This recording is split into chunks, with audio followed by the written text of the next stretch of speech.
Assalamualaikum warahmatullahi wabarakatuh. Apa kabar adik-adik? Semoga sehat selalu. Bagi adik-adik yang sedang mempersiapkan diri untuk mempelajari tes TPS UTBK SBMPTN 2020, pada video kali ini kita akan membahas soal-soal TPS UTBK yang pernah keluar pada tahun 2019 yang lalu. Pada video kali ini kita akan membahas soal nomor 6 sampai nomor 10. Adapun soal nomor 1 sampai nomor 5 sudah kita bahas pada video bagian yang pertama. Baik, langsung saja Dedek, selamat menyaksikan.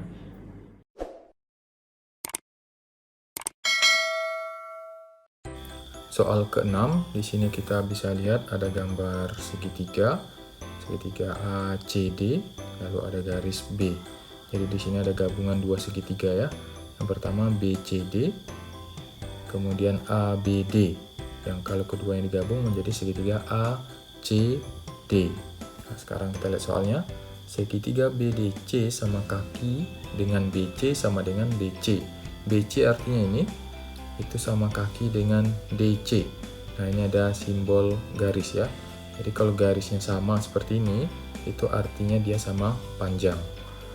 Kemudian titik A terletak pada garis perpanjangan CB. CB ini kalau diperpanjang terus ada titik A. Itu maksudnya jika P 36 derajat, P yang di sini 36 derajat dan Q 50 derajat, maka nilai X adalah, yang ditanya adalah X ini.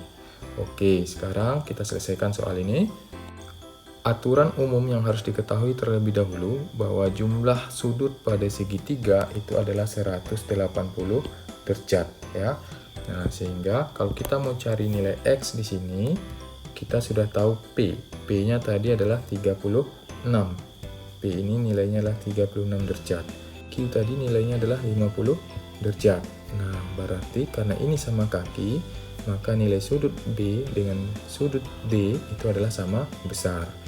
Nah, kalau Q-nya 50 derajat, sedangkan totalnya adalah 180 derajat, maka nilai sudut B, saya simbolkan saja begini ya, B tambah D, itu B di sini, ditambah dengan D di sini.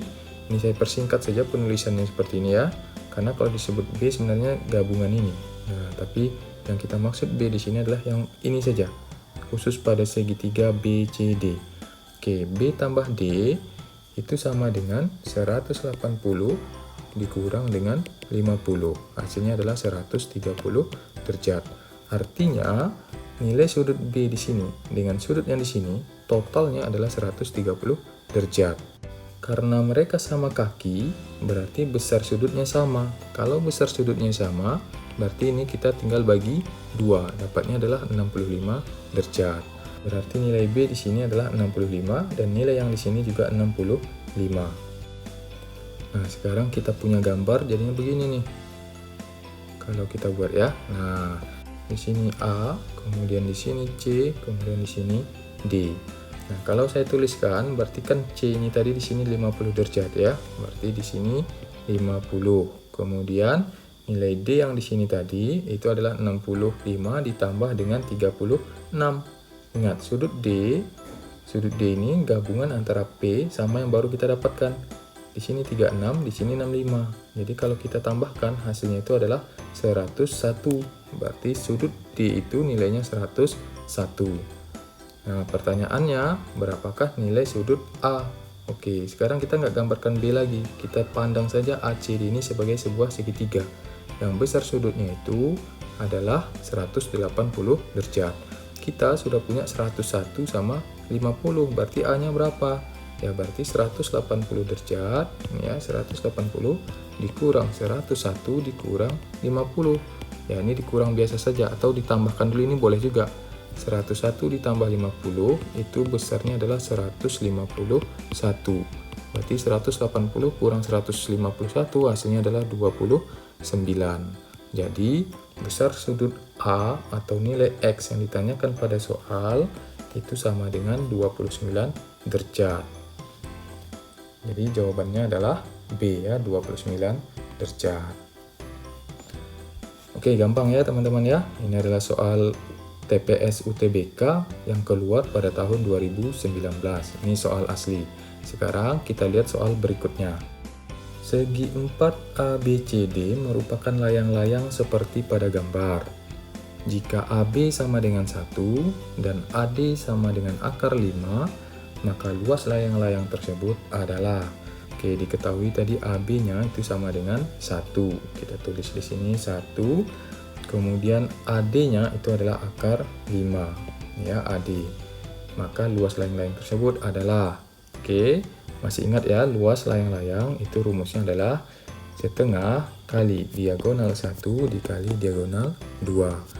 Atau ada juga yang menuliskan begini, diagonal 1 kali diagonal 2 per 2, itu sama saja. Nah, mana yang dimaksud dengan diagonal? Diagonal itu adalah ini.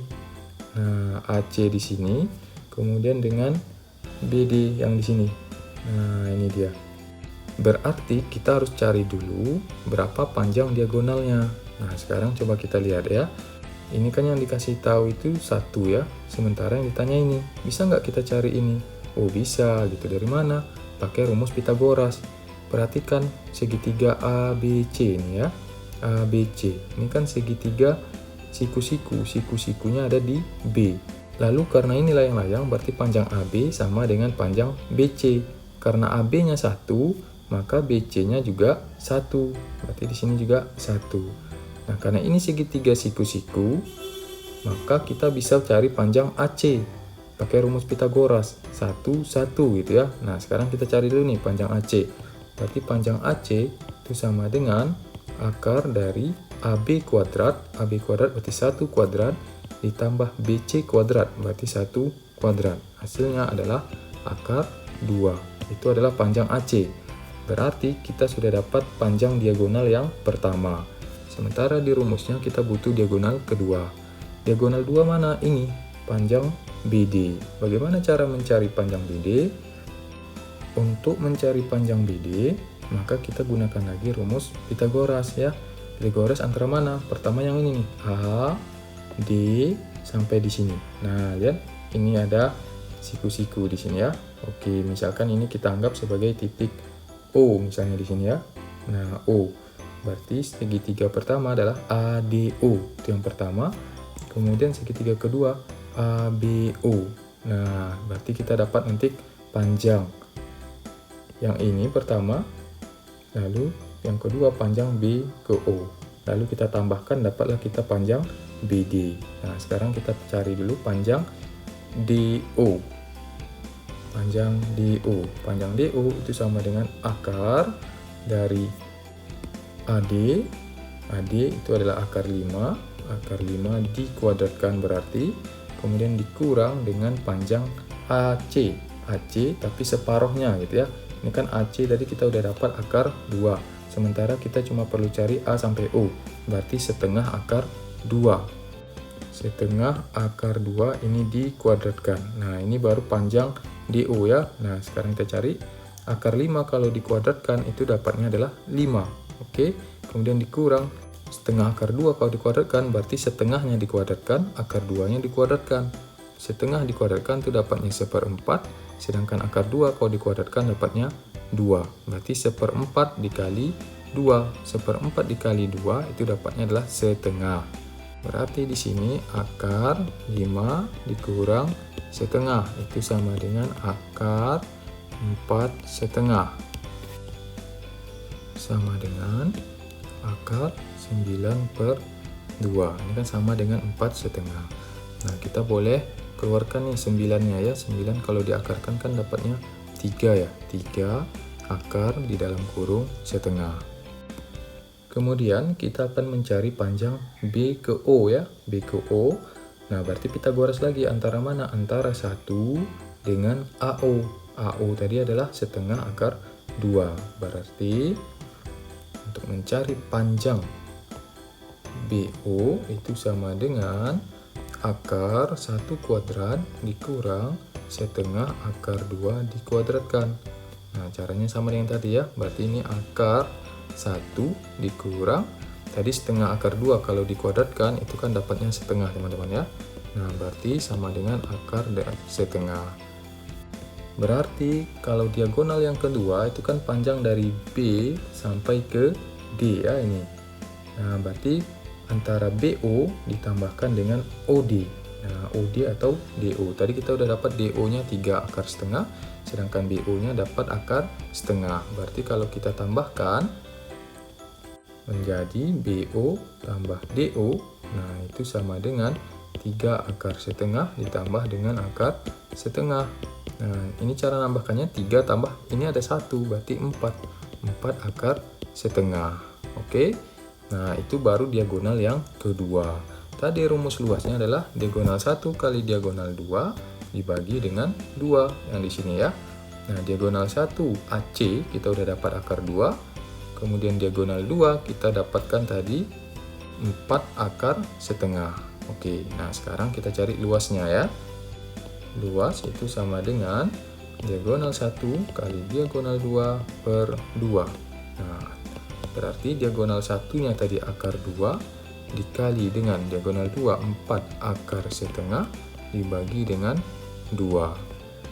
Sama dengan di sini akar 2 kita kalikan dengan akar setengah.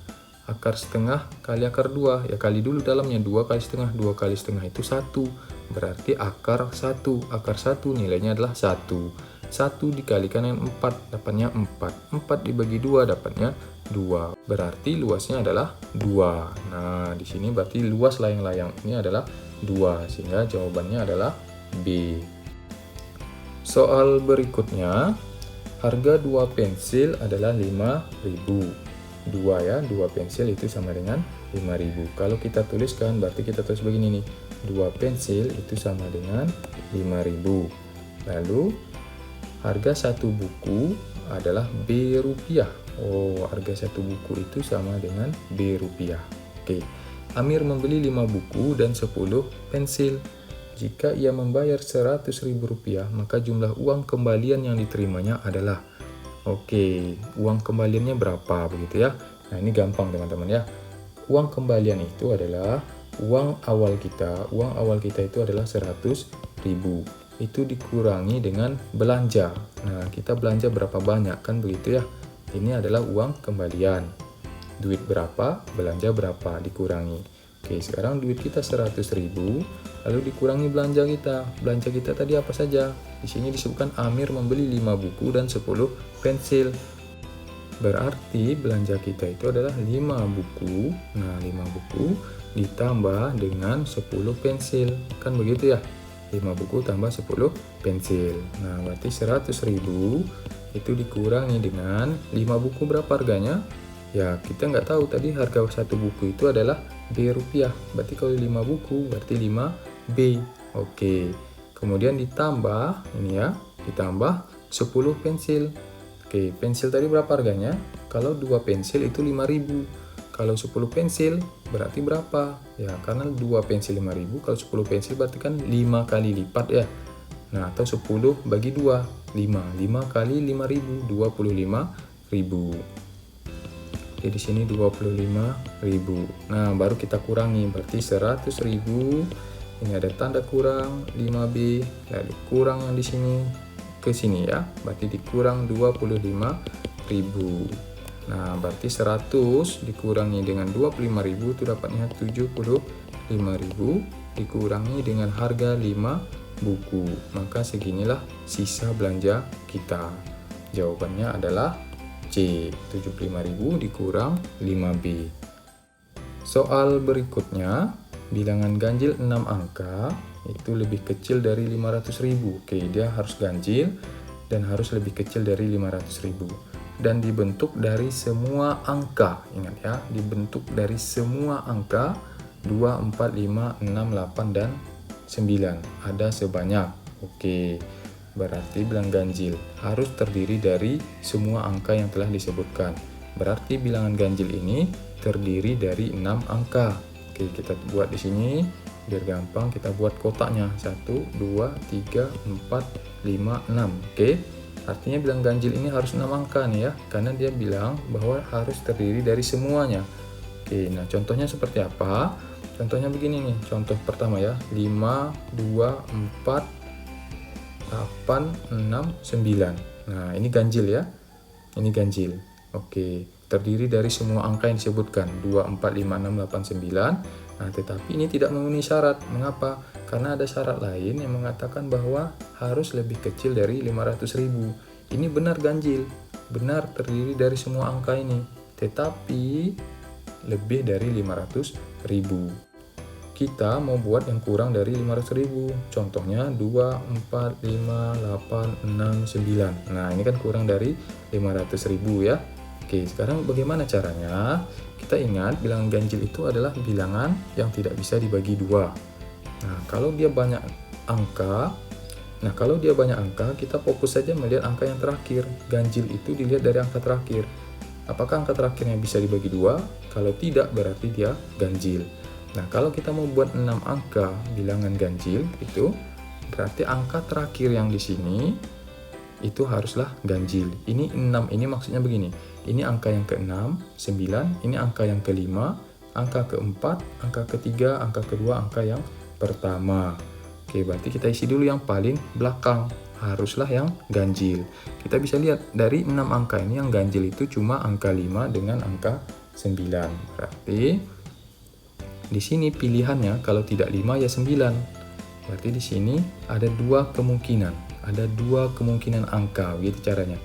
Kemudian ingat ada syarat lain, harus lebih kecil dari 500.000. Supaya dia kecil dari 500.000, maka angka pertama, angka yang paling di depan itu kan tidak boleh angka 5. Karena kalau di depannya angka 5 itu udah pasti lebih dari 500.000.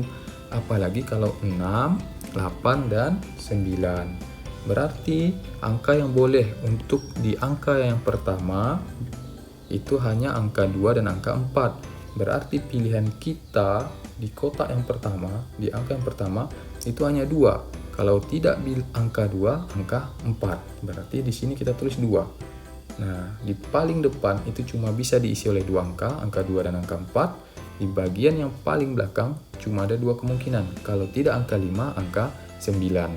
Sekarang yang di tengah-tengah itu bebas. Hanya saja di soal dikatakan bahwa bilangan ganjilnya harus terdiri dari semua angka ini. Kalau semua angka harus ada, berarti tidak boleh ada angka yang berulang. Nah, sekarang logikanya, di angka yang paling belakang itu sudah diambil satu angka ya. Kalau nggak angka 5, angka 9. Lalu di bagian paling depan sudah diambil satu angka lagi. Kalau nggak angka 2, angka 4. Berarti angka kita yang tadinya 6, itu kan sekarang sisa 4. Maka untuk angka yang kedua itu kemungkinannya ada 4 angka lagi yang bisa kita ambil. Nah, di bagian yang ketiga di sini berarti sisa bilangan kita atau angka kita itu hanya 3. Mengapa? Karena 3 lagi sudah dipakai. Ini udah dipakai 1, sini udah ada 1, sini udah ada 1. Berarti sisanya 3. Nah, di angka yang keempat sisanya 2. Di angka yang kelima sisanya 1. Oke, sekarang tinggal menghitung berapa angka atau berapa banyak bilangan ganjil yang bisa dibentuk. Caranya bagaimana? Ya, kita kalikan saja semuanya. 2 kali 4 itu 8. 8 kali 3, 24. 24 kali 2, 48. 48 kali 2, 96. Kali 1 tetap ya. Nah, berarti jawabannya adalah 96. Berarti bilangan ganjil yang terdiri dari 6 angka ini dan lebih kecil dari 500.000 itu ada sebanyak 96 bilangan. Mana salah satunya? Salah satunya adalah ini, 245.869. Oke, sehingga jawabannya adalah D. Soal berikutnya, soal TPS UTBK yang pernah keluar pada SBMPTN 2019 ya. Ini soal yang ke-10, soal 1-5 ada pada video bagian yang pertama. Oke, soal yang ke-10 ini sangat gampang dan bisa diselesaikan dengan sangat cepat. Peluang sukses seseorang melempar bola ke keranjang adalah 3/5 jika dia melempar bola tersebut 3 kali. Ya, ingat 3 kali, maka peluang sukses semua lemparan itu adalah. Nah, kalau ketemu gini gampang teman-teman. Ini lemparan pertama, peluang suksesnya itu adalah 3/5. Dia lempar lagi bola yang kedua, itu peluangnya masih sama, 3/5. Lalu dia lempar lagi, ya masih sama saja peluangnya 3/5. Kalau ditanya berapa peluang sukses ketiga-tiganya, ya berarti itu dikali. Peluang yang pertama sukses berapa, peluang kedua berapa, peluang yang ketiga berapa. Kalau pengen sukses ketiga-tiganya, berarti peluangnya ini dikalikan. 3 kali 3 9, 9 kali 3 27. Lalu 5 kali 5 25, 25 kali 5 125. Sehingga jawabannya 27 per 125. Oke, gampang sekali ya. Oke, bagaimana Adik? Itu tadi pembahasan kita nomor 6 sampai nomor 10. Pada video berikutnya kita akan coba bahas lagi soal-soal nomor 11 sampai nomor 15. Oke, jangan lupa untuk subscribe karena insya Allah kita akan membahas soal TPS, UTBK, SBMPTN yang lebih banyak lagi sehingga adik-adik punya persiapan yang jauh lebih matang. Semoga adik-adik bisa menembus kampus yang adik-adik tuju. Amin ya rabbal alamin. Sampai jumpa pada video berikutnya. Assalamualaikum warahmatullahi wabarakatuh.